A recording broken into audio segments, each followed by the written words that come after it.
Slice of life.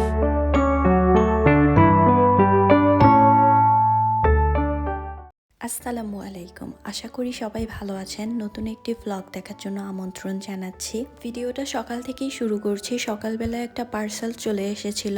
Temu থেকে অনেকগুলো জিনিস অর্ডার করেছিলাম, আর যেটা শর্টস ভিডিও আমি অলরেডি আপলোড করেছি। একটা পার্সেল আমার আগেই এসেছিল, আর একটা পার্সেল এখন এসেছে।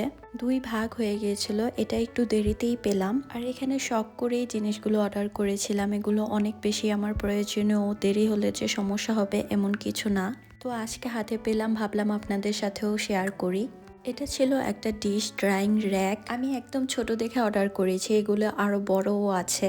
আমার ছোটটাই দরকার ছিল, আর এটার একটা পার্টস আমি বুঝতেই পারছিলাম না কিভাবে লাগাবো। পরে ফায়াজের বাবাকে ডেকে নিয়ে আসলাম, তিনি পুরাটা সেট করে দিল।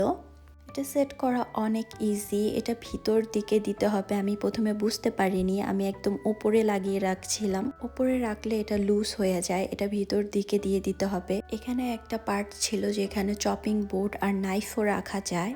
আর এক পাশে ছিল স্পুন হোল্ডার। আমার কিচেনের কাউন্টার টপটা ভালোই বড়, তো এক পাশটা কভার করা ছিল, কিন্তু ওই পাশটা একদম খালি ছিল, যে কারণেই আমি এটা অর্ডার করেছি। সিংয়ের পাশে এটা বেশ কাজে আসবে। ক্যাবিনেটের ভিতরেও আমার সিস্টেম আছে যে থালাবাটি ওখানে পানি শুকিয়ে নিতে পারি ঝরা দিয়ে। ডিশ ওয়াশারের মাধ্যমেও আমার কাজটা হয়ে যায়, কিন্তু অর্ডার করা এটায় বেশি কিছুই রাখা যায় না, আর অনেক বেশি ছোট। বড় কিছুও রাখা যায় না, সব ছোট জিনিসই রাখতে হয়। না বড় কিছু আর বেশি কিছু রাখা আমার ভালো লাগে না, যেহেতু ক্যাবিনেটের ভিতরেই সব রাখা যায়। এই ছোট র্যাকটা কিচেনে কিউটি লাগছিল। এয়ার ফ্রায়ারে দুপুরের জন্য চিকেন শাসলিক বানাবো। প্রথমেই দিয়ে দিচ্ছি চিকেন পিসের মধ্যে লবণ আর ব্ল্যাক পেপার। দিয়ে দিব আদা রসুন বাটা ও শুকনা রসুনের গুঁড়া, আর দিব একটু তান্দুরি মশলা, হালকা একটু টমেটো কেচাপ, আর একটু লেবুর রস দিয়ে মাখিয়ে নেব। পছন্দ মতো ভেজিটেবল দিয়ে সবগুলোকে কাঠির মধ্যে সাজিয়ে নেব। চিকেনের মধ্যে তেল মাখিয়ে এটাকে 15 মিনিট বেক করব। আবার আর এক পাশ উল্টে আবার 15 মিনিট বেক করতে দিব। চুলাতে সবজিটা এত বেশি সিদ্ধ হয় না, এয়ার ফ্রায়ারে খুব সুন্দরভাবে এটা হয়ে যায়। পাশে করেছিলাম চিকেন শামি কাবাব ও বিরিয়ানি। খাওয়া দাওয়া শেষ করে আমরা বিকালে একটু বাইরে চলে গিয়েছিলাম। এটা একদম আমাদের বাসার নিচেই একটা ইভেন্ট হচ্ছিল।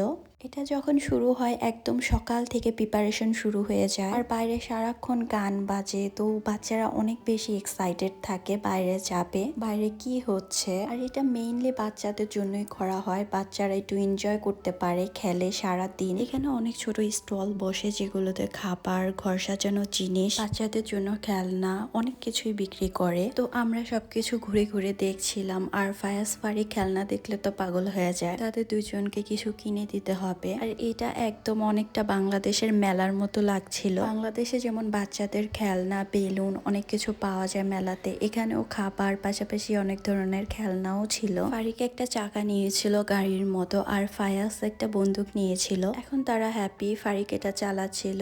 আর এখানে একদম গাড়ি চলাচল বন্ধ করে দিয়েছিল, রাস্তাটা পুরো ফাঁকা ছিল। ফারিক খোলামেলা প্লেস অনেক বেশি পছন্দ করে, তাই সে খুব দৌড়াচ্ছিল, হাঁটছিল, খেলছিল। এখানে প্রতি বছর নাচের একটা অনুষ্ঠান হয়, কিন্তু এই বছর দেখলাম গানের প্রোগ্রাম হচ্ছে। দেখতে ভালোই লাগে, ওপরে স্টেজে গান গায় আর নিচে যারা থাকে তারা নাচে। ওয়েদারটা সেদিন একদম ঠান্ডা ছিল, আকাশটাও খুব মেঘলা ছিল।